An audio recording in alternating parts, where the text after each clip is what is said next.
Hello everyone, welcome to physics वाला। My name is Danish Zafar और आज मैं आपके लिए लेके आ रहा हूँ अपना थर्ड लेक्चर। मुझे उम्मीद है कि आपको मेरे पिछले दो लेक्चर में बहुत कुछ सीखने को मिला होगा और मज़ा आया होगा आपको। और थर्ड लेक्चर अब आपके लिए यहाँ पे आ रहा है।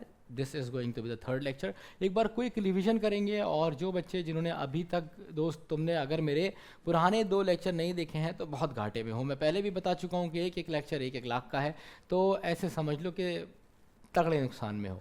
तो you have to watch the two sessions which I have already taken. देखिए आपको करना क्या है, मैं सब कुछ आपको बेसिक से पढ़ा रहा हूँ। पहले लेक्चर में मैंने आपको पूरा पेपर दिखाया है, आपको एक अंदाज़ा लगेगा कि आपकी प्रिपरेशन कैसी हुई है, आपको कितना आता है ना when it comes to defence exam. तो आपकी इंग्लिश कैसी है, you will get to know from first lecture. तो पहले लेक्चर से आप ये सीखेंगे। दूसरे लेक्चर से आप क्या सीखने जा रहे हैं? दूसरे लेक्चर से आप ये सीखने जा रहे हैं कि एग्जैक्टली आपको करना क्या है, तैयारी कैसे करनी है। तो सेकंड लेक्चर में मैंने आपको बताया कि हम बिल्कुल बेसिक से पढ़ेंगे तीन चीज़ें। This we have already done. Okay, this was our first lecture जिसमें मैंने आपको एक एक चीज़ के बारे में कराया था। देखिए जिसने नहीं देखा है देख लीजिए, कितना इंपॉर्टेंट सेशन था ये। इसमें हर तरह का क्वेश्चन आपको मिलेगा जो पिछले कुछ सालों में एनडीए एग्जाम्स में पूछे गए हैं। ठीक है दोस्त, तो अब हम जा रहे हैं एक बिल्कुल नए सफ़र पे। सो गाइस, ये था पूरा पेपर जो आपने अगर नहीं देखा है तो ज़रूर देख लीजिएगा। मैंने फर्स्ट क्लास में आपकी ये सब कराया था। Now let's talk about the second class. Second class में मैंने आपको पढ़ाया थे 8 यूनिवर्सल रूल्स स्टार्ट किए थे।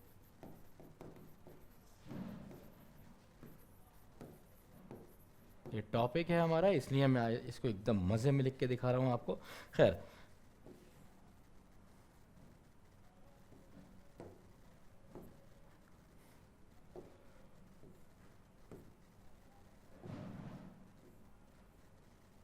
ओके गाइस, तो 8 यूनिवर्सल रूल में से अभी तक हमने कल 3 रूल किए थे, जिसमें से सबसे पहला रूल जो मैंने आपको पढ़ाया था वो था बेसिक्स ऑफ इंग्लिश ग्रामर, जहां पे एक basics of subject verb agreement, जहां पे मैंने आपको बताया था कि all the verbs are naturally plural और जितने भी सब्जेक्ट होते हैं वो सिंगुलर होते हैं। सिंगुलर सब्जेक्ट के साथ सिंगुलर वर्ब और प्लूरल सब्जेक्ट के साथ प्लूरल वर्ब आती है। और उसके बाद फिर मैंने आपको did do does auxiliary verb बताया और मैंने आपको बताया कि कैसे ये मेन वर्ब और कैसे ऑक्सिलरी वर्ब की तरह यूज होगा। तीसरा रूल जो कल मैंने आपको कराया था वो मैंने बहुत डिटेल में आपको गेट पढ़ाया था और गेट की सारी forms, get and all its forms. ठीक है, तो अगर आपको याद होगा तो मैंने आपको बताया था कि गेट एक कॉजेटिव वर्ब है जो कभी हेल्पिंग, कभी मेन वर्ब और कभी कॉजेटिव की तरह इस्तेमाल होती है। जब ये कॉजेटिव की तरह इस्तेमाल होती है तो अपने साथ हमेशा एक एक्स्ट्रा वर्ब लेती है, एक वर्ब ज़रूर लेती है और वो वर्ब होती है थर्ड फॉर्म। तो कुछ फॉर्मेशन इस तरह की थी। ये मैं क्यों बता रहा हूँ, there is a reason behind it. मैं आपको पिछली क्लास से कनेक्ट करके सीधे आगे जोड़ दूंगा ताकि कोर्स हमारा एक लाइन में चलेगा। तो gate plus thing plus third form, ये सीखा था दोस्त हमने कल।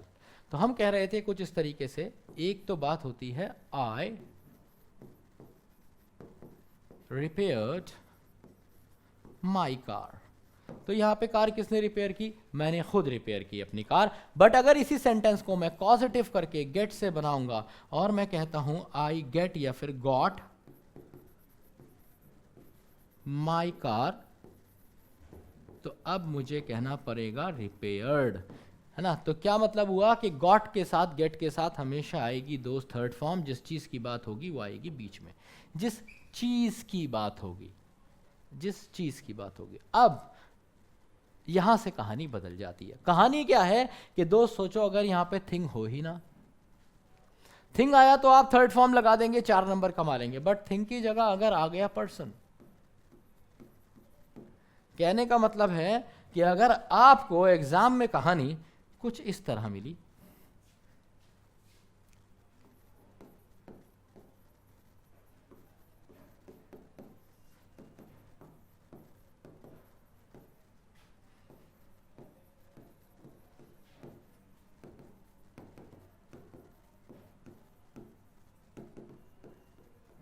She has got his friend helped him in the business. जब ये क्वेश्चन एग्जाम में आता है तो बच्चे ने पहले कर रखा होता है, किसी न किसी टीचर से कहीं ना कहीं उसको पता होता है कि भाई गेट के साथ आ जाएगी थर्ड फॉर्म, और वो क्या करता है, गेट के साथ थर्ड फॉर्म देखता है और कुछ समझ नहीं पाता है कि कहानी क्या है। कहानी ये है कि दोस्त ये गलत हो गया। अगर आपको मिलता है कहीं पे गेट, और गेट के साथ अगर दोस्त मिल जाता है पर्सन, तो याद रखिए अब आप थर्ड फॉर्म नहीं लगाएंगे। थिंग होगी तो थर्ड फॉर्म लगाएंगे, अगर थिंग नहीं होगी तो क्या लगाएंगे, gate plus person plus two लगा के फर्स्ट फॉर्म। ठीक है, इसको हम बोलते हैं इंग्लिश में इन्फिनिटिव। टू के साथ जब फर्स्ट फॉर्म आती है ना, तो वो इन्फिनिटिव कहलाती है। ये नाउन जैसे होते हैं। ये आपकी एक क्लास होगी नॉन फाइनाइट्स, आपके सिलेबस का पार्ट है। जब मैं आपको पढ़ाऊंगा तो बहुत गहराई से मैं आपको इन्फिनिटिव, जिरंड और पार्टिसिपल के बारे में पढ़ाऊंगा। फिलहाल आप इतना याद रखिए कि ये नाउन जैसा साउंड करते हैं सब, और टू के साथ फर्स्ट फॉर्म लगी हुई होती है, इन्फिनिटिव कहलाते हैं। तो इस क्वेश्चन को आप सही कैसे करेंगे, she has got her friend कर लीजिए। वैसे हिज फ्रेंड भी करेंगे तो भी ग्रामेटिकली तो ठीक ही होगा, क्योंकि उसका मतलब होगा she has got his friend, कोई लड़का है उसके दोस्त की बात हो रही है, तो हर फ्रेंड कर देंगे तो थोड़ा सिंपल हो जाएगा। तो क्या बोल रहा है, she has got her friend, उसके पास उसकी दोस्त है। किस चीज़ के लिए, किस चीज़ के लिए, टू हेल्प, टू हेल्प। अब यहाँ पे भी मुझे हर ही करना पड़ेगा, to help her in the business. तो क्या मतलब हुआ कि उसके पास उसकी फ्रेंड है ना, वो उसको अपनी फ्रेंड को लेके आती है, उससे हेल्प लेती है। किस चीज़ के लिए, to help her in the business, उसकी बिजनेस में मदद करने के लिए। सो इट्स वेरी सिंपल कि गेट के साथ अगर पर्सन आता है तो आप टू लगा के फर्स्ट फॉर्म लगा देंगे। जैसे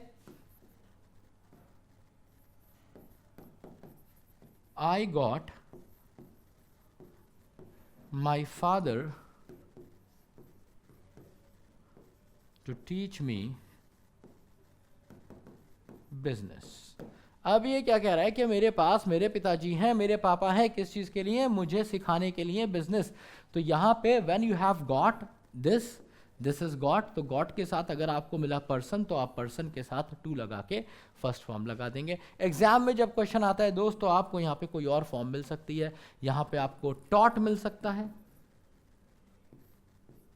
यहाँ पे आपको टीचिंग मिल सकता है, यहाँ पे आपको टीचेस मिल सकता है, और ये सारे के सारे गलत हैं।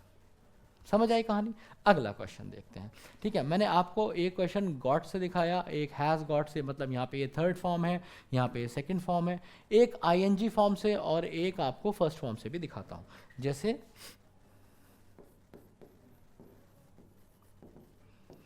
ही gets his mother to support his wife. अक्सर होता है ना, लड़के शादी करने के बाद मम्मी के साथ रहना चाहते हैं क्योंकि मम्मी वाइफ की थोड़ी मदद कर देती हैं। तो बस ये ऐसी कुछ कहानी है। ही गेट्स हिज मदर, तो वो अपनी मम्मी को लेकर आया है, या फिर उसके पास उसकी मम्मी है ना, या उसने अपनी मम्मी को किसी तरीके से परसुएट कर रखा है, एनकरेज कर रखा है, किस चीज़ के लिए, टू सपोर्ट हिज वाइफ, कि वो उसकी वाइफ को सपोर्ट करे। ठीक है दोस्त। अच्छा, एक आखिरी क्वेश्चन देखते हैं, गेटिंग से भी आना चाहिए ना।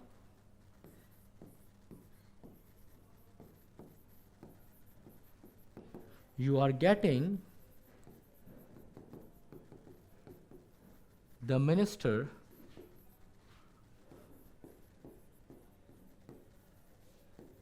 to pass your tender. अब आपने सुना होगा सरकारी टेंडर निकलते हैं, ठीक है, तो लोग क्या करते हैं, अक्सर मंत्रियों को लेकर आते हैं, अपने अप्रोचेस लगवाते हैं अपने, या ब्राइबरी, ये सारी चीज़ें बड़ी कॉमन है, आपने मूवीज़ और वेब सीरीज़ वगैरह में देखी होंगी।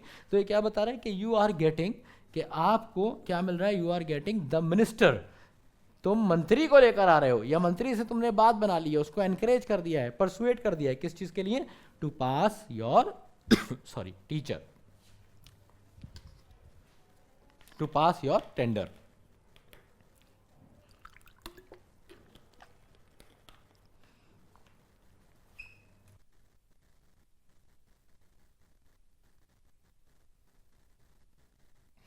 ठीक है गाइस, तो यहाँ तक मुझे उम्मीद है आपको पूरी समझ में आया होगा। कोई डाउट हो, कोई दिक्कत हो तो आपके पास कमेंट बॉक्स है, आप पूछ सकते हैं। ठीक है, तो यहाँ पे हमारा ये गेट वाला रूल खत्म हुआ।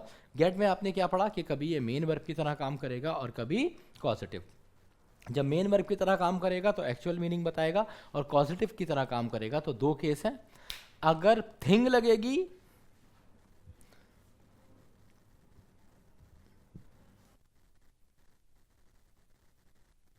अगर थिंग लगेगा तो थर्ड फॉर्म, ये रहे एग्जाम्पल्स कल भी कराए थे।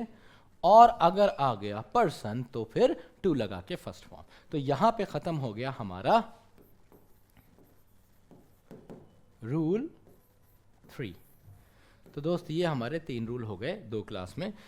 ठीक है, डिड डू डस खत्म हो गया आपका, गेट खत्म हो गया। Now we are going on a very, मतलब एक बहुत ही मज़ेदार रूल पे जिसमें तुम्हारी एकदम आत्मा तृप्त हो जाओगी, तुम कहोगे हाँ सर अब आया मज़ा। और मैंने तुमसे बोला भी था कि जैसे जैसे क्लासेस आगे बढ़ेंगी ना, the class is going to be very interesting, और I will be teaching you a little bit on the upper side. तो ये लेवल आपका क्लास का बढ़ता रहेगा। So let's go further. अभी हम बात करने वाले हैं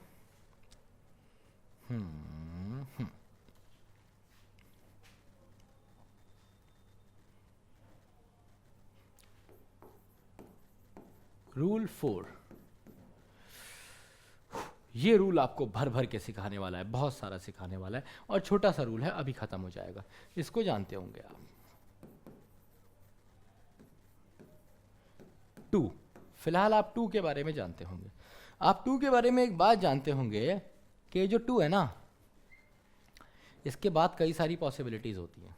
आपने बहुत बार सुना भी होगा सर इसके बाद फर्स्ट फॉर्म आती है, बट ऐसा नहीं है कि इसके साथ इसके बाद सिर्फ फर्स्ट फॉर्म आ सकती है।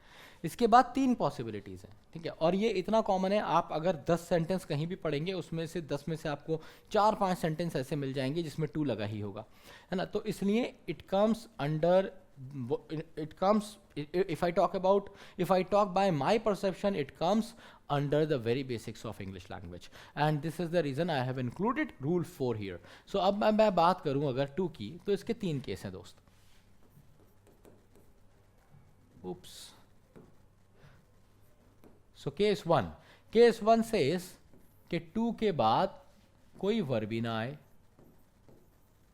भाई ऐसी भी तो पॉसिबिलिटी है कि टू के बाद कोई वर्ब ही नहीं आए, और वर्ब नहीं आएगी तो क्या आएगा, कुछ और आ जाएगा। जैसे प्रोनाउन आ जाए, एडजेक्टिव आ जाए, नाउन आ जाए, है ना, बट वर्ब नहीं आएगा। जैसे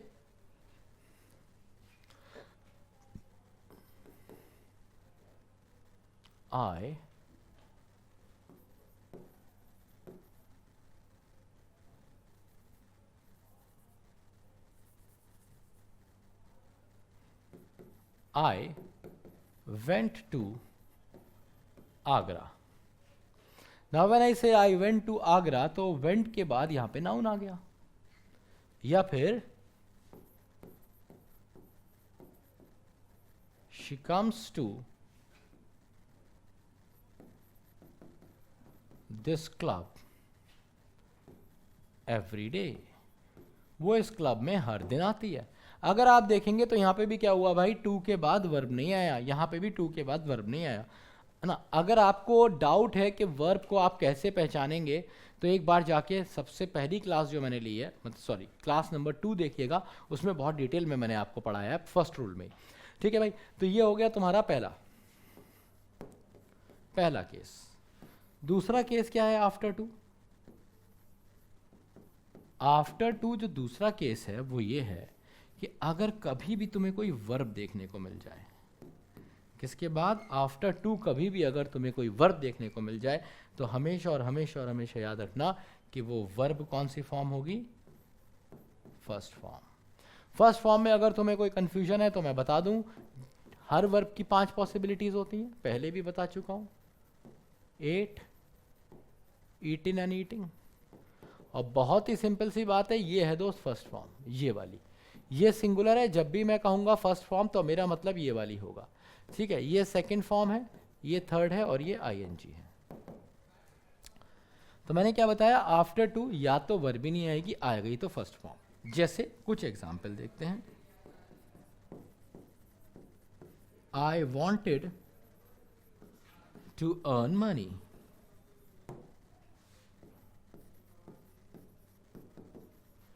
She will come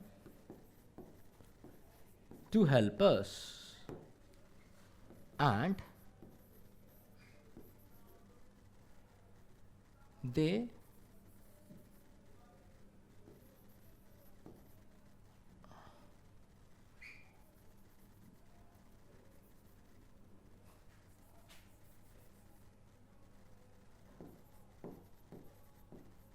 wanted,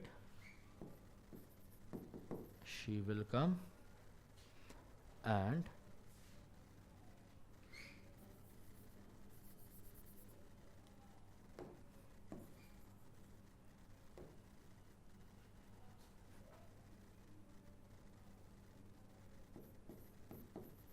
they play to win. अब इन 3 सेंटेंसेस पे अगर आप गौर फरमाएंगे तो आपको एकदम क्लियर हो जाएगा कि मैं एग्जैक्टली क्या कहना चाह रहा हूं। मैं कहना ये चाह रहा हूं कि अगर सेंटेंस प्रेजेंट में होगा, गौर से देखिए, सेंटेंस प्रेजेंट में होगा, प्रेजेंट में है तभी भी फर्स्ट फॉर्म। अगर सेंटेंस पास्ट में चला गया, पास्ट में है तभी भी फर्स्ट फॉर्म। अगर सेंटेंस फ्यूचर में चला गया दोस्त, विल आ गया, तभी भी फर्स्ट फॉर्म। तो हमेशा तुम्हें क्या याद रखना है? तुम्हें याद रखना है कि टू के बाद अगर कभी भी वर्ब लग गई तो वो हमेशा हमेशा कौन सी फॉर्म दोस्त? First form. ये था तुम्हारा कॉन्सेप्ट 2। अब आएगी मजेदार बात।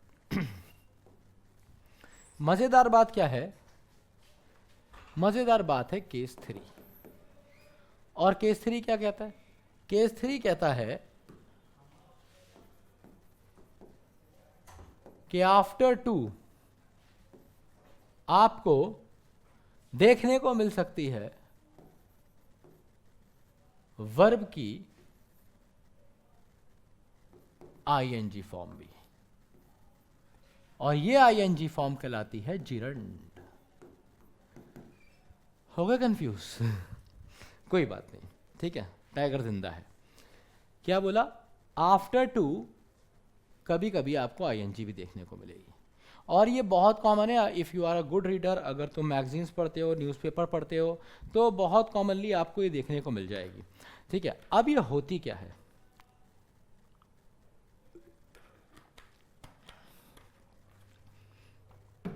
देखिए, आज तक जो आपने ये जो जिरंड है ना, कोई नई चीज़ नहीं है, आपने बहुत बार देखा है। जैसे मैंने बताया हर वर्ब की 5 पॉसिबिलिटीज़, पर ये जो नाम है ना इनके, ईट, ईट्स, एट, ईटिन और ईटिंग, ये नाम ना दोस्त, ये ग्रामेटिकल नेम्स नहीं है इनके, ये बस बच्चों की अंडरस्टैंडिंग के लिए। जैसे तुम्हें याद होगा, छोटे थे तो पानी को बोल देते थे मम, है ना, मम।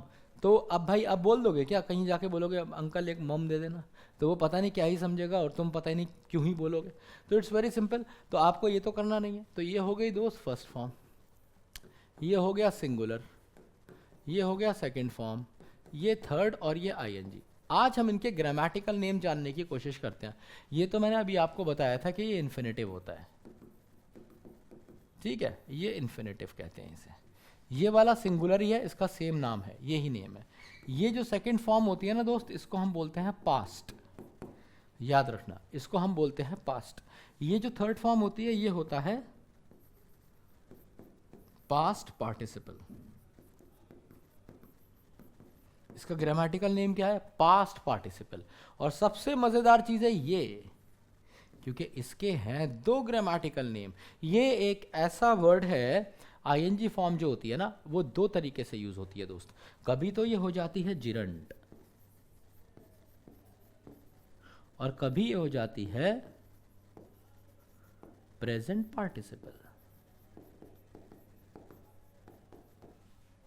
ठीक है। कभी ये हो जाएगी जिरंड और कभी हो जाएगी प्रेजेंट पार्टिसिपल। अब फिर एक बड़ा सवाल आ गया कि सर मुझे कैसे पता चलेगा कब ये जिरंड है कब प्रेजेंट पार्टिसिपल है? मैं तो आईएनजी देख लूंगा। और एक बात और याद रखो कि प्रेजेंट पार्टिसिपल जहां आएगा वहां जिरंड नहीं आ सकता, जहां जिरंड आएगा वहां प्रेजेंट पार्टिसिपल नहीं आ सकता। इन दोनों के मीनिंग और यूसेज एंटायरली डिफरेंट होते हैं। देखिए, पहले जिरंड समझते हैं, बाद में इस रूल पे वापस आएंगे, ठीक है, बिकॉज ये आपका कोर्स का आगे भी पार्ट है और इस वाले रूल को समझने के लिए आपको जिरंड का समझना बहुत ज़रूरी है। ऐसे देखिए दोस्त, वर्ब के साथ अगर लग जाए आईएनजी, काम करे नाउन जैसा, acts as a noun, noun की तरह काम करे, और बता दे कोई एक्टिविटी, ठीक है, वर्ब के साथ आईएनजी लगी हो, काम करे नाउन जैसा, नाउन जैसा कुछ काम करती है, मतलब नाउन की तरह यूज हो रहा है, और कोई एक्टिविटी बता रहा है, तो ये ऐसा चीज कहलाएगी जिरंड। समझ पाए दोस्त? अब इसकी अगली चीज देखो। अगली चीज ये है कि भाई कहीं तुम्हें दिख जाए वर्ब, और वर्ब के साथ लगी हो आईएनजी, पर ये नाउन की तरह काम नहीं कर रही हो, ये बात याद रखना, ये शर्त है। Doesn't act as a noun, noun की तरह एक्ट नहीं कर रही हो, बता रही हो कंटिन्यूएशन। कंटिन्यूएशन जानते हो दोस्त, किसी चीज का लगातार होना, ठीक है, तो ये कहलाती है प्रेजेंट पार्टिसिपल।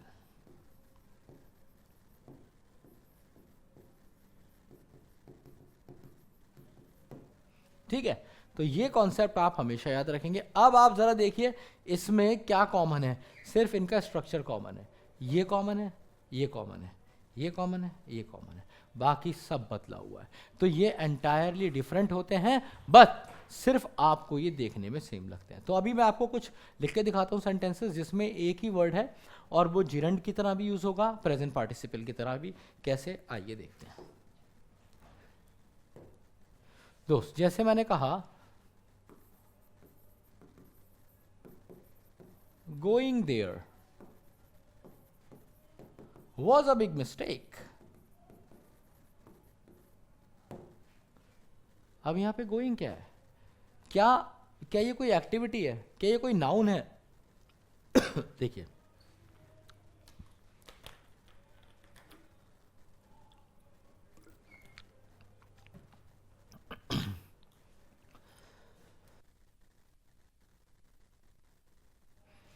ये एग्जैक्टली नाउन है।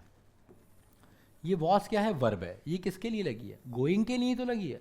ये कह रहा है वहां जाना एक बड़ी गलती थी। तो याद रखो, जहां भी ऐसा सेंस आए, आना, जाना, खाना, पीना, हंसना, रोना, धोना, करना, कराना, आई रिपीट, आना, जाना, खाना, पीना, हंसना, रोना, धोना, करना, कराना, जिसमें ना आए, तो ना कब आएगा? किसी एक्टिविटी में ना आएगा। तो जब भी तुम्हें ना देखने को मिल जाए, समझ लेना जिरंड है। जैसे वहां जाना एक बड़ी गलती थी, जैसे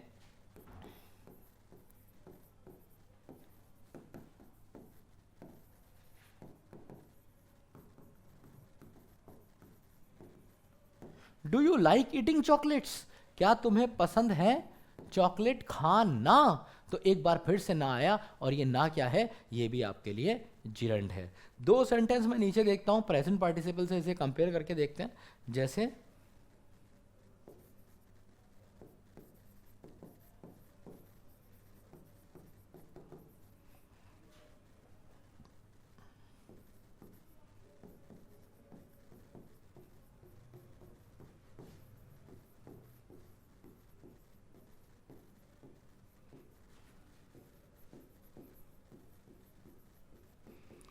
क्या बढ़िया सेंटेंस है। While running on the track he found a 10 rupee note. क्या मतलब हुआ कि जब वो ट्रैक पे भाग रहा था, तो भाग रहा था, कंटिन्यूएशन हो गया ना दोस्त। जब वो ट्रैक पे भाग रहा था तो उसे एक 10 रुपए का नोट मिला।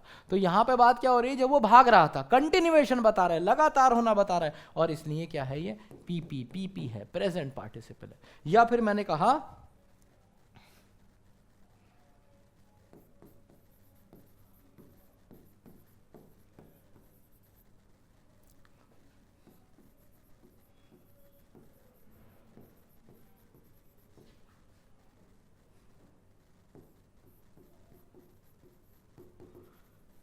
Have you seen the elephants playing?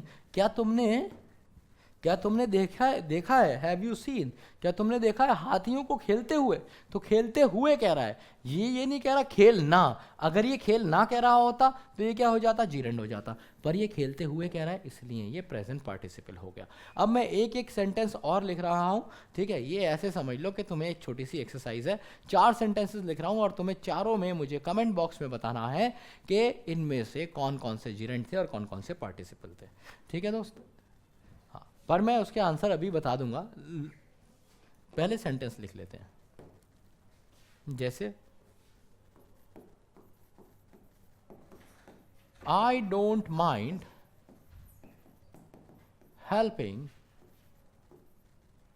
an old man। मुझे किसी बूढ़े की, मैं मीनिंग नहीं बता रहा, ठीक है? मीनिंग मैं डिस्कस कर लूंगा अगली क्लास में अगर आपको डाउट होगा तो, ठीक है? I am just giving you the sentence and I want you take it as your homework. So what you have to do basically, आपको मुझे बताना है कि जो हेल्पिंग यूज हुआ है ये जी है या पी पी है। जी का मतलब है जीरंड और पी पी का मतलब है प्रेजेंट पार्टिसिपल, या फिर हाँ, ऐसे मैं आपको 4 सेंटेंस देता हूं।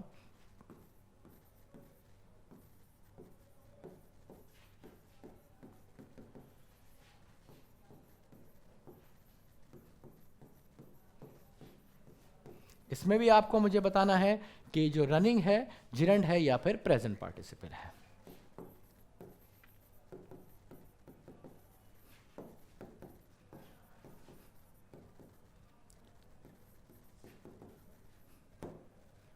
बिलीविंग इज अचीविंग, इसमें भी आपको मुझे बताना है कि इसमें से कौन सा जिरंड है, कौन सा प्रेजेंट पार्टिसिपल है, या दोनों प्रेजेंट पार्टिसिपल हैं या दोनों जिरंड है।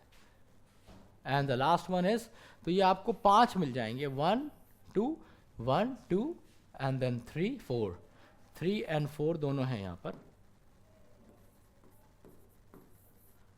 Then we have the 5th one,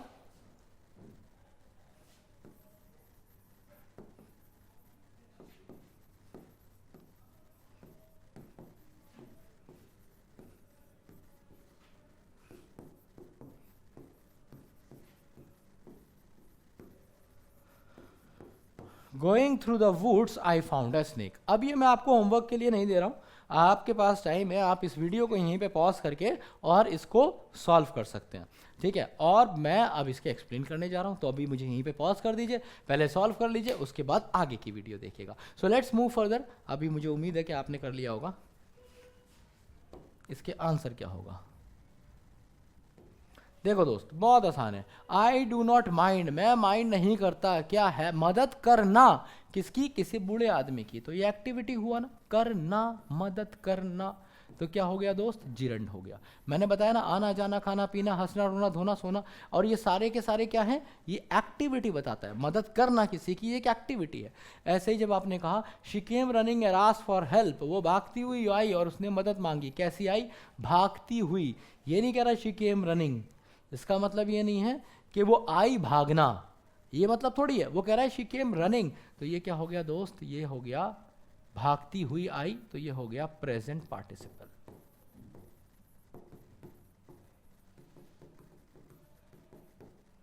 ठीक है? नेक्स्ट, बिलीविंग इज अचीविंग, क्या मतलब हुआ इस सेंटेंस का? अगर आप मीनिंग नहीं समझ पाएंगे तो जिरंड और पार्टिसिपल में डिफरेंशिएट करने में थोड़ा दम लगाना पड़ेगा, मुश्किल होगा। तो try to understand the meaning of the sentence first. It is your very first duty to understand the meaning of the sentence first. तो बिलीविंग, मानना ही, अचीव करना है। अगर तुमने सोच लिया, बिलीव कर लिया कि तुम एक ऑफिसर हो, तो तुम अचीव भी कर लोगे। तुम्हारा बिहेवियर वैसा होगा, तुम्हारी सोच वैसी होगी, तुम्हारा मेहनत करने का तरीका वैसा होगा, तुम्हारा दृढ़ संकल्प, डिटर्मिनेशन, ऑनेस्टी लेवल, सब कुछ वैसा ही होगा। और इसीलिए कहा जाता है बिलीविंग इज अचीविंग। मान मतलब विश्वास करना ही पा लेना है। तो विश्वास करना, जिरंड क्या है? पा लेना, जिरंड। तो ऐसा मत सोचना कि जिरंड हमेशा शुरू में आता है। भाई बीच में भी आया, समझ रहे हो, लास्ट में भी आया, शुरू में भी आया। ये सारी बेकार की बातें कि शुरू में ही आएगा और लास्ट में ही आएगा। तो आप किसी भी इस तरह की चीज पे ध्यान ना दें। अब going through the woods I found a snake. Going through the woods का क्या मतलब है? जाते हुए। वुड्स का मतलब है यहां पे forest. Going through the woods का क्या मतलब है? जंगल से जाते हुए। आई फाउंड ए स्नेक, मुझे एक सांप मिला। तो जाते हुए, ना कि जंगल जाना, तो ये हुआ प्रेजेंट पार्टिसिपल पीपी। ठीक है, अब देखो यहाँ पे गोइंग आया तो पीपी बना, और इससे पहले जब गोइंग आया था तो क्या बना था? गोइंग देयर, जिरंड बना था। ठीक है, तो यहाँ पे देख के आप नहीं पहचान पाएंगे unless you understand the meaning, unless you apply your brain. ठीक है, यहाँ तक समझ में आया हो तो मुझे ज़रूर बताइएगा, है ना। और अब हम जा रहे हैं वापस जहाँ से हमने इस रूल को शुरू किया था। तो मैं आपको बता रहा था कि भाई टू के बाद 3 केसेस होते हैं। पहला केस तो वर्ब ही नहीं आएगी, जो एकदम आपको समझ में आ गया, एकदम क्लियर हो गया, वर्ब ही नहीं आएगी। दूसरा केस कि टू के बाद कभी वर्ब आ गई तो वो हमेशा और हमेशा और हमेशा कौन सी फॉर्म होगी? फर्स्ट फॉर्म होगी। ये वाली कहानी भी आपको एकदम क्लियर हुई। फिर मैंने आपको बताया कि कभी कभी आपके जीवन में ऐसा होगा कि आपको टू के बाद देखने को मिलेगी क्या? ING form. क्या दोस्त? ING form. और ये आईएनजी फॉर्म क्या होगी? जिरंड होगी। तो आपने मुझसे कहा सर जिरंड क्या होता है, मैंने पूरा जिरंड समझा दिया। अब हम देखेंगे कि कब कब जिरंड लगेगा, टू के बाद आईएनजी फॉर्म कब कब आएगी। तो इसके 2 केस हैं। जब आप टू के बाद यूज करेंगे ना, इसके 2 केस हैं। केस 1, केस 1 एक केस है जो समझने वाला है, और एक केस है जिसमें आपको समझने से ज़्यादा थोड़ा सा लर्न करना है चीज़ों को। जैसे आप मैथ्स में स्क्वायर लर्न करते हैं, जैसे आप मैथ्स में क्यूब लर्न करते हैं, या whatever. I don't have much idea about maths, so let's come back to English. तो केस 1 क्या है? देखिए, इसको आप जानते होंगे, यूज्ड टू। ठीक है भाई, इसका पार्टीशन कर देते हैं। हाँ जी, तो ये यूज टू क्या बताता है? What is use to? Use to आपको हमेशा बताता है, याद रखिएगा, पास्ट हैबिट्स। ठीक है, आपकी पुरानी आदतें, ऐसी चीजें जो आप पहले किया करते थे, पास्ट हैबिट्स। जैसे मैंने कहा, I use to teach spoken English. क्या मतलब हुआ? मैं कह रहा हूं कि मैं पहले कभी मेरी आदत हो गई थी, या मैं पढ़ाया करता था। I use to teach spoken English, मैं बोले जाने वाली अंग्रेजी स्पोकन इंग्लिश पढ़ाया करता था। देखो भाई, टू के बाद ना हमेशा फर्स्ट फॉर्म यूज होती है, तो यहां पे भी आप क्या यूज कर लेंगे दोस्त?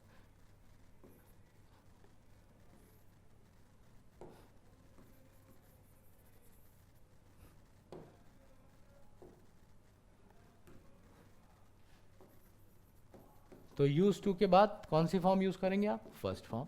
वही मैंने यहां पे यूज करी है, टीच। ठीक है, तो I use to teach spoken English. या फिर शी यूज टू स्मोक, मतलब लड़की सुट्टा मारा करती थी, स्मोक किया करती थी, एक दिन घर में पकड़ी गई, और फिर तुम्हें पता है मम्मी पापा ने क्या किया, और उसके बाद लड़की का सुट्टा या कुछ भी छूट गया। तो व्हाट आई मीन टू से इज दैट कि भाई टू के बाद तो फर्स्ट फॉर्म आई, लेकिन बताया क्या जा रहा है? पास्ट हैबिट बता रहा है ये। ठीक है, यूज टू। लेकिन अब याद रखो, यूज टू के साथ ही आईएनजी भी यूज हो सकती है। क्या बताया मैंने? कि यूज टू के बाद आप आईएनजी फॉर्म भी वर्ब की लगा सकते हैं, बट इसके लिए एक शर्त है। शर्त क्या है? कि यूज टू से पहले होना चाहिए एक वर्ब। क्या होना चाहिए भाई? वर्ब। ये क्या बात हुई सर? क्या कौन सी वर्ब लगेगी यूज टू से पहले?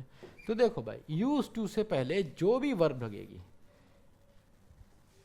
वो बताएगी कि सेंटेंस का टेंस क्या है, कि सेंटेंस प्रेजेंट में है, पास्ट में है, या फिर फ्यूचर में है। ये वाली वर्ब इस चीज को निर्धारित करेगी। तो आप ऐसे समझ सकते हैं कि ये हो जाएगी इसकी हेल्पिंग वर्ब। और यूज टू जैसे यहां पे मेन वर्ब था, ऐसे यहां पे ये मेन वर्ब रहेगा, और ये क्या बताएगा? ये बताएगा वही हैबिट। अब ये पास्ट हैबिट नहीं बताएगा, अब पास्ट हैबिट नहीं बताएगा। यहां पे पास्ट हैबिट बता रहा था, यहां पे तो सिर्फ पास्ट हैबिट बताएगा, यहां पे पास्ट हैबिट नहीं बताएगा। यहां पे ये हैबिट प्रेजेंट की भी हो सकती है, पास्ट की भी हो सकती है, और फ्यूचर की भी हो सकती है। कौन निर्धारित करेगा? ये वाली वर्ब बताएगी कि सेंटेंस प्रेजेंट टेंस का है, पास्ट का है या फ्यूचर का है। For example now let's see these two example, इसी को मैं कन्वर्ट करके दिखाता हूँ। मैं चाहे तो ऐसे भी कह सकता था, आई यूज्ड oops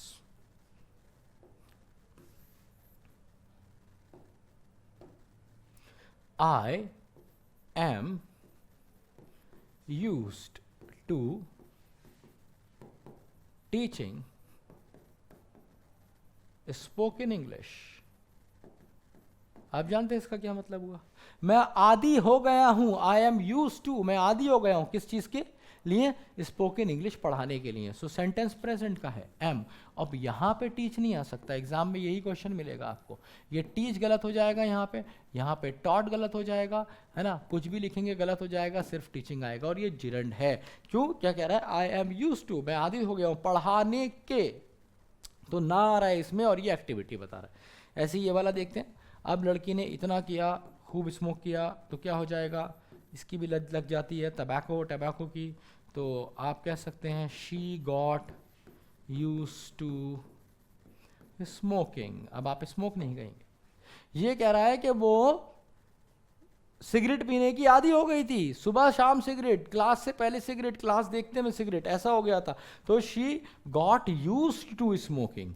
क्या मतलब हुआ? कि वो सिगरेट पीने की आदी हो गई थी। तो आपने यहाँ पे क्या देखा कि टू के बाद आई फर्स्ट फॉर्म, और यहाँ पे आपने क्या देखा कि टू के बाद आई आईएनजी फॉर्म। तो एक बात याद रखिए, यहाँ पे आप आईएनजी नहीं लगा सकते, यहाँ पे फर्स्ट फॉर्म ही आएगी, यहाँ पे सिर्फ फर्स्ट फॉर्म आएगी, और यहाँ पे सिर्फ आईएनजी, और ये जीरंड होगा। क्लियर हुआ? तो मुझे ज़रूर बताना आप कमेंट बॉक्स में। अच्छा, एक सेंटेंस आपको मैं फ्यूचर से भी दिखा देता हूँ। यहाँ पर जैसे मान लीजिए आपका कोई फ्रेंड है और आज इसने खेला जुआ खेला था इसने 5000 का, और भाई 5000 में 25 जीता है ये, तो अब क्या हो जाएगा? ये फिर जाएगा, आप जानते ही हैं। तो आपको कहना पड़ेगा he will be used to gambling. क्या मतलब हुआ? He will be used to gambling, वह जुआ खेलने का आदी हो जाएगा। तो टू के बाद आईएनजी, और ये तीनों, ये भी सारे के सारे हैं जिरंड। ठीक है दोस्त? तो 10 सेकंड में इस रूल का मैं आपको रिवीजन कराता हूं। मैंने आपको क्या पढ़ाया कि टू के बाद या तो कोई वर्ब ही नहीं आएगी, और अगर आ गई, कभी भी कोई वर्ब आ गई, तो वो हमेशा फर्स्ट फॉर्म होगी। तीसरी चीज मैंने आपको बताई कि कभी कभी टू के बाद आपको देखने को मिलेगी वर्ब की आईएनजी फॉर्म, और वो आईएनजी फॉर्म क्या होगी? जिरंड होगी। तो आपने पूछा पहले कि सर ये बताओ पहले जिरंड क्या है, तो मैंने आपको बताया जिरंड क्या है यहां पर, ठीक है। और फिर उसके बाद बताया कि टू के बाद जिरंड कब कब लगेगा। तो टू के बाद जिरंड कब लगेगा? पहला केस मैं आपको समझा चुका हूं, ये वाला, हाँ ये वाला। अब हम जा रहे हैं दूसरे केस पे। तो केस टू क्या है? और मैंने आपको बताया था केस टू को ना थोड़ा सा याद करना पड़ेगा। केस टू है ये आफ्टर टू का।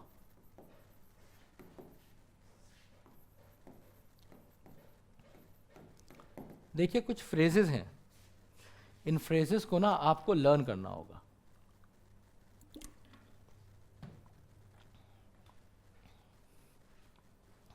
इनके बाद आपको अक्सर जिरंड देखने को मिलेगा। कौन कौन से फ्रेजेस हैं?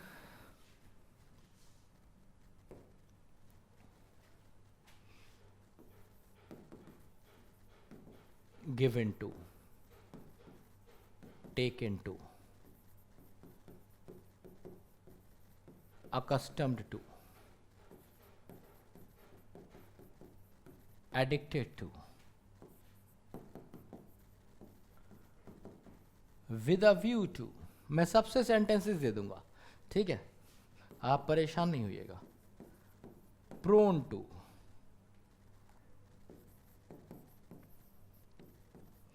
Averse to,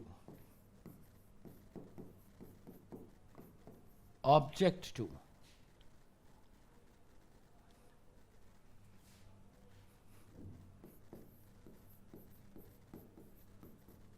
devoted to. ठीक है, इन सब का अपना अपना मीनिंग है, और ये कुछ फ्रेजेस हैं जिनके बाद आपको हमेशा क्या यूज करना है? जीरेंड यूज करना है। इन सब को आप कॉपी कर लीजिए।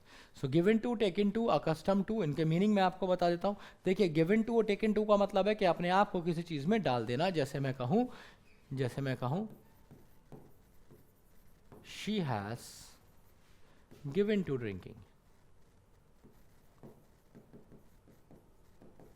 क्या मतलब हुआ कि इसने अपने आप को शराब में डाल दिया है। कहने का मतलब है it's like she drinks every day. या जैसे बहुत सारे लोग होते हैं डिप्रेस हो जाते हैं, लाइफ में कुछ बहुत बुरा हो जाता है ना, ओवरकम करने के लिए वो लिकर का सहारा लेते हैं। तो ये ऐसी ही कोई सेंटेंस है, शी हैज़ गिवन टू। तुम तो पूछा गया भाई क्या हुआ, उसका बड़ा लॉस हो गया था, अभी वो क्या कर रही है, तो तुमने कहा she has given to drinking, कि उसने अपने आप को ये शराब वराब में डाल दिया है ना।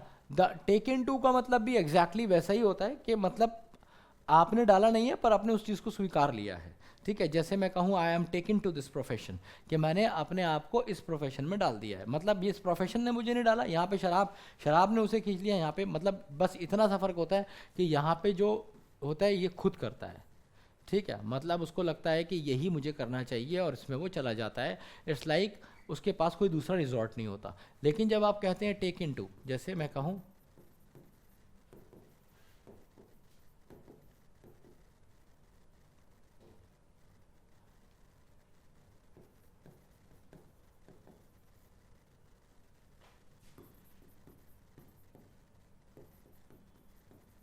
आई have taken to teaching and exams. क्या मतलब हुआ कि मैंने क्या किया है, आई हैव टेकन टू मतलब मैंने सेलेक्ट किया है अपने खुद के लिए कि अब मैं एनडी एग्जाम्स के लिए पढ़ाऊंगा। ठीक है, तो आप ये ऑलमोस्ट एक जैसे होते हैं, दोनों तरीके से आप इन्हें यूज कर सकते हैं। अकस्टम्ड का मतलब होता है किसी चीज को अपनी प्रथा बना लेना। कस्टम क्या होता है, कस्टम होती है प्रथा। तो मैं कहूं कि आपने किसी चीज को कस्टम बना लिया। सो मैं कहूं she is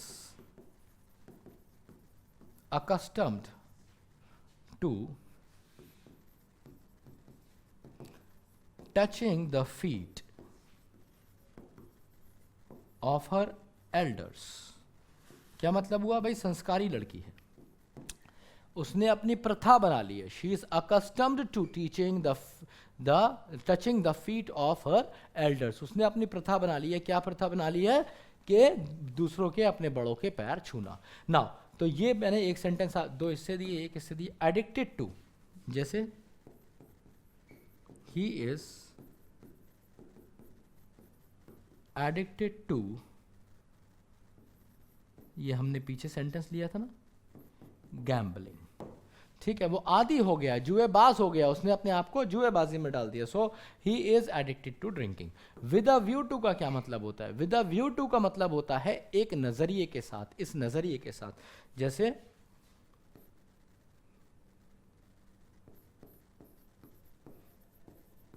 you have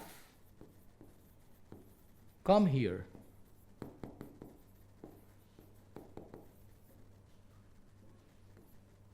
with a view to learning English। तो वो क्या कह रहा है कि तुम यहाँ पे कैसे आओ, you have come here with a view to learning English. तो यहाँ पे एक नज़रिए के साथ आए हो, किस नज़रिए के साथ, कि तुम अंग्रेज़ी सीखोगे। अगर तुम गौर करोगे ना दोस्त, तो तुम्हें हमेशा देखने को मिलेगी टू के बाद आईएनजी, टू के बाद आईएनजी, टू के बाद आईएनजी, टू के बाद आईएनजी, टू के बाद आईएनजी। ठीक है, यही आइडिया था। तो ये हो गए तुम्हारे given to, taken to, accustom to, with a view to, prone to, averse to, object to. ये देखते हैं अब नीचे वाले। अच्छा, प्रोन टू का क्या मतलब होता है। अगर आप कभी पहाड़ों पे गए हैं तो आपने अक्सर देखा होगा लिखा होता है एक्सीडेंट प्रोन एरिया। तो प्रोन का मतलब क्या होता है, जैसे मैंने कहा I am prone to getting cheated, ये हम सबको लगता है। तो प्रोन टू का क्या मतलब होता है, संभावित होना। कहते हैं दुर्घटना संभावित क्षेत्र, एक्सीडेंट प्रोन एरिया। तो क्या मतलब हुआ, I am prone to getting cheated. क्या मतलब हुआ कि मैं प्रोन हूँ किस चीज़ के लिए, गेटिंग चीटेड, चीट हो जाने के लिए। ठीक है, कहने का मतलब है कि मैं संभावित हूँ, मुझे ये संभावित है कि मुझे चीट किया जा सकता है। मतलब तुम जा रहे हो, है ना, अपने काम से जा रहे हो, कुछ किताब लेने जा रहे हो, कुछ एटीएम से पैसे लेने जा रहे हो, सामने से कोई स्कूटी पे मुस्कुरा दी और तुमने क्या किया, तुम पलट गए। ठीक है, तुमने भी अपनी बाइक घुमा दी, तो क्या हो गया, you are prone to getting cheated, आसानी से तुम्हें धोखा दिया जा सकता है। जैसे अक्षर कुमार के साथ हुआ था ना, 15 दिन में पैसा डबल, तो समझ लो ऐसे ही कुछ हो जाएगा। खैर, लेट्स कम बैक। तो प्रोन टू हो गया। अच्छा, ये दोनों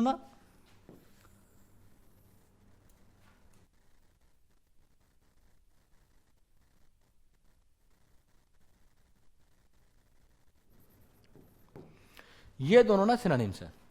एवर्स टू और ऑब्जेक्ट टू ये सिनोनिम्स है, ये एक जैसे, इनका मतलब होता है किसी चीज के खिलाफ जाना, अगेंस्ट बोलना। ठीक है, जैसे मैं कहूं people in India are still prone to, averse to,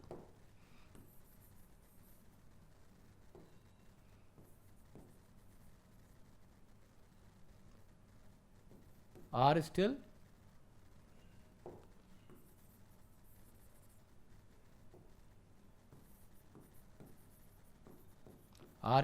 averse to eating meat। तो कह रहा है भाई भारत में आज भी ऐसे लोग हैं, है ना, आज भी भारत में ऐसे लोग हैं जो आज भी नफरत करते हैं या नापसंद करते हैं, है ना, क्या करना, ईटिंग मीट। अच्छा, ऑब्जेक्ट का मतलब भी तो यही होता है, आपने सुना नहीं, आई ऑब्जेक्ट मिलॉट, तो वो ऑब्जेक्ट का मतलब ही क्या होता है, ऑब्जेक्ट का मतलब यही होता है कि अगेंस्ट जाना। जैसे I object to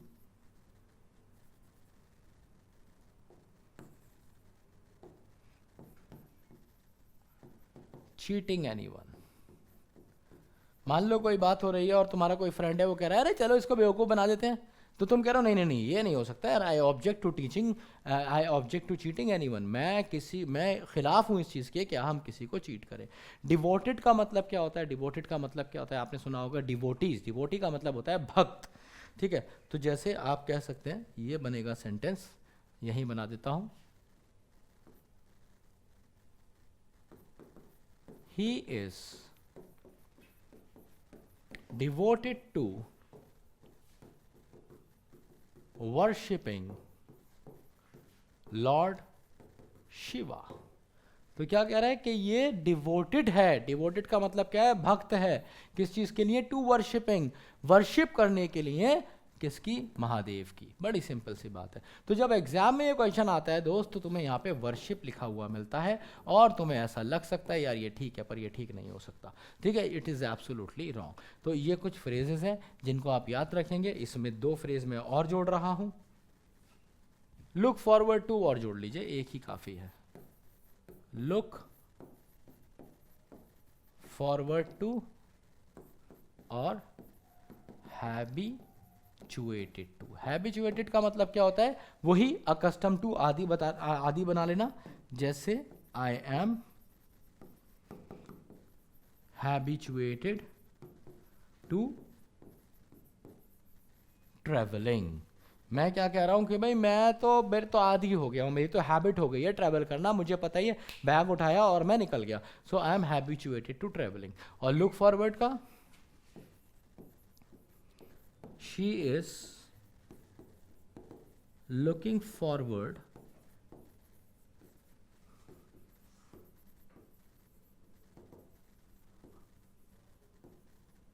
to meeting you। क्या मतलब हुआ कि वो she is looking forward, वो क्या कर रही है, वो प्लान बना रही है, किस चीज़ के लिए, to meeting you, तुमसे मिलने के लिए। तो मीटिंग क्या है यहाँ पे, मीटिंग है जिरंड। यहाँ पे ट्रेवलिंग क्या है, ट्रेवलिंग है जिरंड। ठीक है दोस्त, मुझे पूरी उम्मीद है कि आपको एक एक चीज़ एकदम क्लियर समझ में आई होगी, है ना, और कोई भी डाउट्स हो तो उसको लेके आप मन में नहीं बैठेंगे। ठीक है, मैं आपको जो मज़े में पढ़ा रहा हूँ ना, जो लर्निंग विथ फन है ना, that is you know it is something which is there in the bosom, in the core of my heart, and I really want you to speak up if you come across any doubts from this video. ठीक है, तो guys अभी हमने क्या पढ़ लिया, कितने rule हो गए हमारे, so here we are done with rule fourth as well. ठीक है, तो रूल फोर्थ में हमने देखा कि टू के बाद क्या क्या यूज़ हो सकता है। फर्स्ट फॉर्म भी यूज़ हो सकती है वर्ब की, आईएनजी फॉर्म भी यूज़ हो सकती है, और ये भी हो सकता है कि कोई वर्ब भी ना मिले हमें देखने को टू के बाद। अब हम बात करते हैं वोकैबलरी की। तुम्हें याद होगा, तुम सोच रहे होगे सर आज आपने वोकैब नहीं कराई। ठीक है, ऐसा नहीं है दोस्त, वोकैब मुझे याद है। मैंने आज, अगर शुरू में ध्यान नहीं रहेगा तो मैं लास्ट में कराऊंगा। आज का ये सेशन मुझे कंप्लीट करना था, तो now let's move on to vocabulary.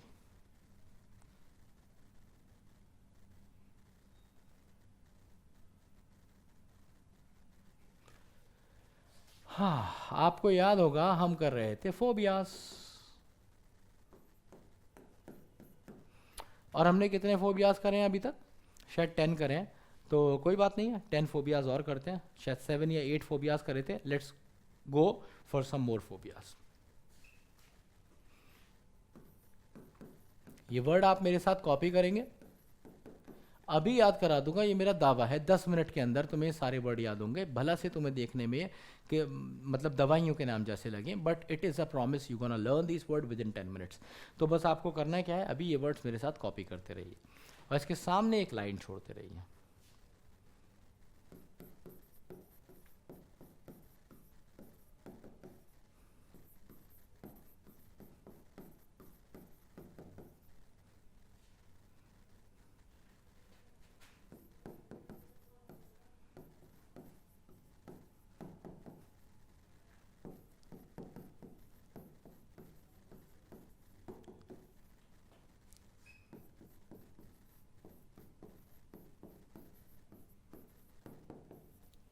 So here we have 1 2 3 4 5 6। ठीक है, लेट्स लर्न 7 वर्ड्स। हमने पिछली बार भी 7 किए थे।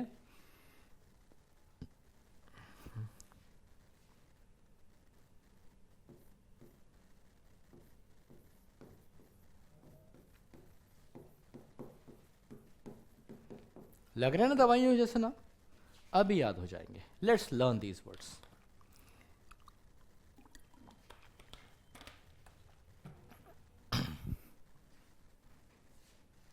दोस्त मैंने बताई थी तुम्हें एक ट्रिक, है ना, और अगर वो तुम्हें ट्रिक याद हो, विजुअलाइजेशन, जिससे हम वोकैब बहुत ही आसानी से लर्न कर सकते हैं। तो देखो, ये तो गली का बच्चा बच्चा जानता है कि फोबिया क्या होता है। तुम में से सभी जानते हो, जहाँ भी वर्ड आ जाएगा फोबिया, तो दोस्त फोबिया का मतलब है फियर। तो ये सारे के सारे क्या हैं? ये सारे के सारे किसी ना किसी तरह के डर हैं, कुछ अजीब तरह के डर हैं, ये किसी ना किसी तरह के फियर हैं। अब किस चीज़ का फियर है? पहला क्या है? औक लो। कितना आसान है, औक लो, इतने लोग। बस इसे ऐसे याद रखना है, औक लो, इतने लोग। आदमी हैरान हो जाता है देख के लोग, और ये डर जाता है, परेशान हो जाता है। इससे डर लगता है भीड़ से।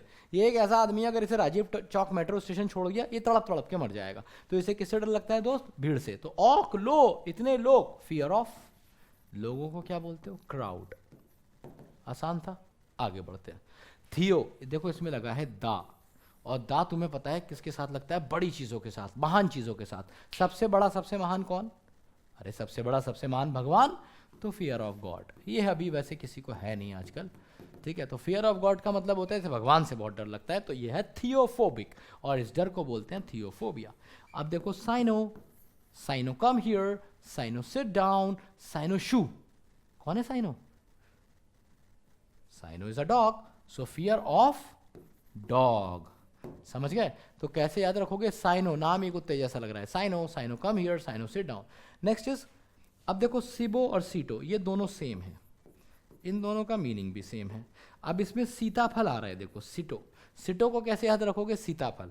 सीताफल क्या है? खाने वाली चीज़ है ना। वो कद्दू होता है ना, कद्दू, उसको बहुत सारे स्टेट्स में, यूपी के बहुत सारे गाँव में और वहाँ पे सीताफल अक्सर उसे बोल दिया जाता है। या शायद सीताफल और जो कद्दू होते हैं वो देखने में काफ़ी एक जैसे होते हैं। ठीक है, पम्पकिन उसे बोलते हैं अंग्रेजी में, तो मैं उसकी बात कर रहा हूँ, पम्पकिन। तो सीताफल जो होता है, सीताफल क्या है? खाने की चीज़ है। तो अब कुछ केसेस ऐसे होते हैं जैसे रेबीज़, जिसमें आदमी खाने से ही डरने लगता है। या फिर मान लो कि तुम्हारा पेट बहुत टाइम से ख़राब है और खाते ही तुम्हारे पेट में बहुत दर्द होता है, वॉमिट होती है ना, लूज मोशंस होते हैं, तो हम खाने से डरते हैं, खाना नहीं खाना चाहते। तो ये हो जाता है फियर ऑफ फूड। खाने से डरते हो भाई, फियर ऑफ फूड। दोनों के दोनों फियर ऑफ फूड है। आखिरी ये वाला जो बचा 6th, ये कितना आसान है, निक्टो। नाइट, सुनने में कैसा लग रहा है, निक्टो, नाइट, और नाइट में क्या होता है, अंधेरा। तो तुमने अक्सर मूवीज में देखा होगा, तुमने अक्सर अलग अलग जगहों पे देखा होगा कि लोग अंधेरे से डर गए ना। तो nyctophobia is fear of night या फियर ऑफ डार्कनेस भी आप कह सकते हैं। ठीक है, दोनों होते हैं, फियर ऑफ नाइट और fear of darkness.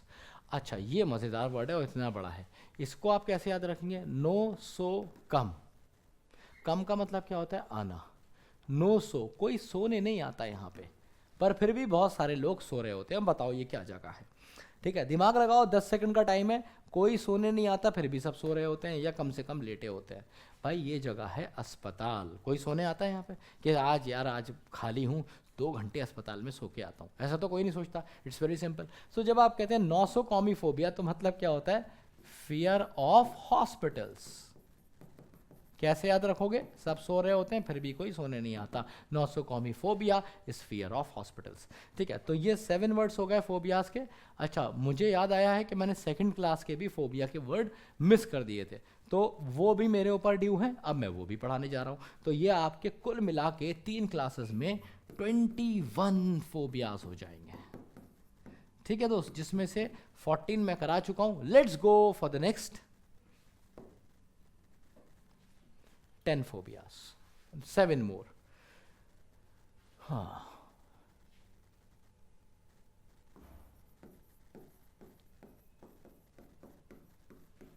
gynecophobia, androphobia, then argophobia,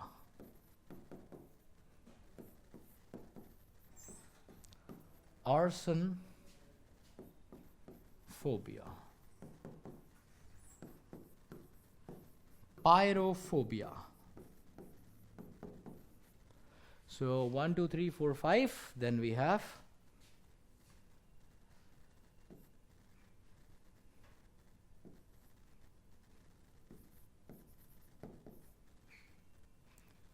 pediophobia, and the last one is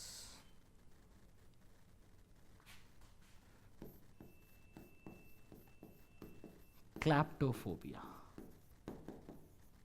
Now let's learn these words. पहले की तरह देखिए, अगर आप नोट करेंगे तो वर्ड याद हो ना हो ये मेरी गारंटी नहीं है, बट अगर आप याद करने की कोशिश करेंगे, कहने का मतलब है listen to the story which I am going to tell about every word. हर वर्ड से लिंक्ड एक स्टोरी है, स्टोरी तुम्हारी तो वर्ड तुम्हारा, तो लिखोगे नहीं, स्टोरी पे ध्यान दोगे। देखो भाई ये कितना आसान है। इसमें आ गया गन, GYN, गन। गन बोले तो खतरनाक चीज़, और खतरनाक चीज़ मतलब लड़की। कोई भी कांड हो जाएगा घर पे बता सकते हो ना, दोस्त को बताओगे, रिश्तेदार को बताओगे, मंत्री को बताओगे, लड़की के कांड में किसको बताओगे, फंस गए ना। तो सबसे खतरनाक लड़की, ऐसे याद रखोगे। तो GYN, गन। गन बोले तो खतरनाक चीज़ मतलब लड़की। तो गायनोकोफोबिया क्या हो जाएगा दोस्त, फियर ऑफ गर्ल्स। कांड हुआ है इसके साथ बहुत बड़ा, अब ये कभी लड़की के करीब नहीं जाएगा, फियर ऑफ गर्ल्स। अगला क्या है, Andrew.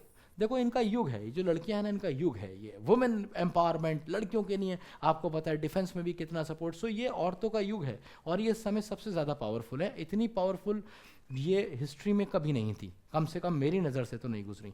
So the same is with today's era women. अब ये कौन है, एंड्रो। ये इनका युग खत्म हो गया। ये कौन है, ये दोस्त मैं हूँ, तुम हो, ये मैन है। कैसे याद रखोगे, एंड्रो अंडे जैसा। अंडे जैसा कोई औकात ही नहीं, कितनी ठंडी पड़ जाए, कितनी गर्मी पड़ जाए, ये आज तक 10 रुपये रेट नहीं हो पाया इसका, है ना, ये बेचारा। और दूसरी बात, तुम कितनी बॉडी बना लो, 6 की जगह 12 ऐप निकाल लो तुम, ठीक है, डजंट मैटर। कब तक मैटर नहीं करता, unless you got a job. अब जरा इसका उल्टा सोचो, तुम्हारा पेट बाहर है, तुम्हारे बाल भी उड़ चुके हैं, और तुम्हारे बाल सर से उड़ के कान पे आ चुके हैं, कान से निकल रहे हैं बाल तुम्हारे, ठीक है, और तुम्हारे दांत भी थोड़े से बाहर हैं, but it doesn't matter if you got a job, है ना। तो that happens with an andro. तो एंड्रो का मतलब क्या है, मैन। तुम्हारी वैल्यू नहीं, तुम्हारी नौकरी की, तुम्हारे स्टेटस की value. So fear of man होता है। अरे समझ आ रही है बात, नहीं थोड़ी सी कड़वी है लड़कों हजम करने के लिए, मैं भी उसी स्टेज पे हूँ तो ऐसे नहीं सोचो। अच्छा, फिजिक्स वाले बच्चों को ये पता होगा, अर्ग। अर्ग क्या होता है, erg is a unit to measure work. तो कैसे याद रखोगे, अर्ग वर्क, अर्ग वर्क। ये आदमी है कामचोर और इसे डर है किससे, काम से, फियर ऑफ वर्क, है ना। कैसे याद रखोगे, अर्ग वर्क, अर्ग वर्क। अगला आर्सन, ये आर्सन जहां भी वर्ड आ जाता है ना, आर्सनोफोबिया होता है। आर्सन का मतलब क्या होता है? आर्सन का मतलब होता है आर्सोनिस्ट, एक आपके यहाँ वर्ड आता है, ये आपको याद भी रखना है, क्योंकि ये वो होता है जो आपने देखा होगा ना, कहीं भी दंगे होते हैं तो पुलिस की जीप जला दी, पब्लिक बस जला दी, कोई दुकान जला दी, ऐसा काम जो करते हैं उनको आर्सोनिस्ट बोलते हैं, है ना। मतलब हु सेट्स फायर, जो आग लगाते हैं कहीं पे भी जानबूझकर दंगों में किसी से बदला लेने के लिए, उसको आर्सोनिस्ट बोलते हैं। तो जहां भी आर्सन आ जाए या पायर आ जाए, ये पायर तो बहुत आसान है, आर्सोनिस्ट से तुम्हें आर्सन याद रहेगा, और pyre fire, pyre fire, pyre नहीं सुना तुमने आज तक, ये नहीं जानते हो वर्ड, PYRE पायर, जानते हो तो बहुत अच्छी बात है, नहीं तो पायर का मतलब होता है चिता, है ना। कोई मर जाता है तो इतना तो पता होना चाहिए, घर में छोटा बच्चा है पूछ ले भैया चिता को क्या कहते हैं? चिता को, लेटा तो नहीं हूँ इसलिए पता नहीं है, ऐसे बोलोगे क्या? तो आपको कहना क्या पड़ेगा? Funeral, funeral pyre, funeral pyre बोलते हैं चिता को, याद रखिएगा, ठीक है। तो पायर फायर, आर्सन फायर, दोनों का मतलब क्या हो जाएगा दोस्त? फियर ऑफ फायर, आग से डर है इसे, अगर आग जला दी तो ये भाग जाएगा, ठीक है। ये प्रॉब्लम तुम्हें पता है, जो नॉक्टर्नल एनिमल्स होते हैं सारे जानवरों को आर्सन फोबिया होता है, या फिर पायरोफोबिया। अब ये पीडियो क्या होता है? पीडियो ये तुमने देखा था वीडियो में, हाँ भाई लड़कियां जितनी देख रही हैं ना सेशन, उनको उनके पास टेडी बियर हो गई है ना, मुझे पूरी उम्मीद है होगा, क्योंकि मतलब यूजुअली लड़कियों के पास होता है, और ये बड़ी खुशी खुशी बताती हैं। मतलब if I have a friend, if I ask कर तुम्हारे पास टेडी बियर है? हाँ मेरे पास एक कितना बड़ा है, एक कितना बड़ा है, एक कितना बड़ा है, एक तो मेरे से ही बड़ा है। मैं सोचा अच्छा भाई पता नहीं क्या करती होगी इतने बड़े टेडी का, बट खैर सबका अपने अपने चॉइसेस हैं। सो पीडियो का क्या मतलब होता है? वीडियो, ये सब आपने वीडियो में देखा। अब मैं तुम्हें एक हॉरर मूवी का सीन बताता हूँ। लड़की ने हक करा था टेडी बियर को, इनकी जब भी लड़ाई होती है ना तुमसे, घर वालों से, इन्हें सबसे प्यारा लगता है अपना टेडी, उन्हें लगता है दुनिया में अगर ये नहीं होता मेरी तो ज़िंदगी बर्बाद होती। ये जाके उसको हक कर लेती हैं, और जैसे ही उसे हक करती है ना, तो उस हॉरर मूवी में दिखाया वो पलट के हक कर लेता है। अब बताओ क्या करोगे टेडी का, ठीक है। तो लड़की ने अपने सारे टेडी जला डाले, है ना, एज पर दी मूवी। सो कैसे, कहाँ देखा ये मैंने? वीडियो में देखा। तो पीडियो वीडियो, पीडियो वीडियो, पीडियो फोबिया क्या हो जाएगा दोस्त? फियर ऑफ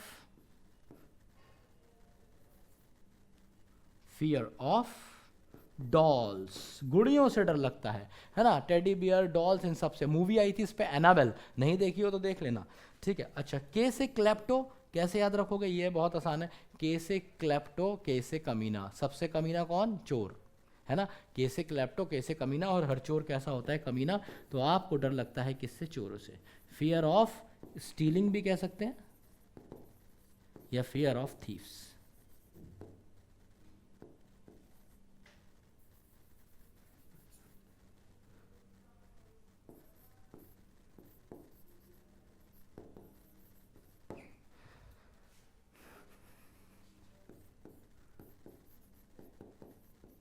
इसको ऐसे लिखा करिए थीव्स को, ठीक है। ये जो थीव्स होता है इसकी स्पेलिंग ये नहीं, ऐसे लिखा जाता है प्लूरल। तो चोरों से डर या फिर चुराने से डर। तो यहाँ पे आपके पूरे हो गए कितने? 21 फोबियाज मैंने आपके पूरे कर दिए हैं, ठीक है। अगर कोई फोबिया रिपीटेड हो तो मुझे एक बार बता दीजिएगा, है ना। I will replace that phobia. वैसे मोस्ट प्रोबेबली ऐसा होगा नहीं। और मैंने यहाँ पे आपके कितने रूल हमने ख़त्म कर दिए दोस्त आज? रूल 3 से 4 रूल भी ख़त्म कर दिए हैं।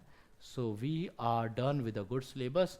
और अब मैं कल आपके साथ, हाँ 4 रूल हमारे ख़त्म हो गए, तो कल मैं आपके साथ करने जाऊंगा मतलब जो नेक्स्ट क्लास में आपको देखने को मिलेगा रूल नंबर 5, और मोस्ट प्रॉब्ली हमारे 8 यूनिवर्सल रूल अगली क्लास में खत्म हो जाएंगे। बड़े बड़े रूल मैंने पढ़ा दिए हैं, छोटे छोटे रह गए। तो what all I need is 2 more classes to complete these rules, ठीक है। तो अभी के लिए मैं आपसे अलविदा लेता हूँ। मुझे उम्मीद है इस क्लास में आपको खूब मज़ा आया होगा। कमेंट बॉक्स में मुझे ज़रूर बताइएगा, और कोई भी डाउट हो, कन्फ्यूजन हो, तो उसके लिए मैं आई एम ऑलवेज देयर। दूसरी चीज़ ये है कि जब हमारे 8 यूनिवर्सल रूल खत्म हो जाएंगे ना, I am going to give you practice questions on this. तो तैयारी इसलिए आप अच्छे से पढ़िएगा, प्रैक्टिस क्वेश्चंस आपको भर भर के मिलने वाले हैं। तो see you in the next class. Love you all, take care, जय हिंद, जय भारत, बाय बाय।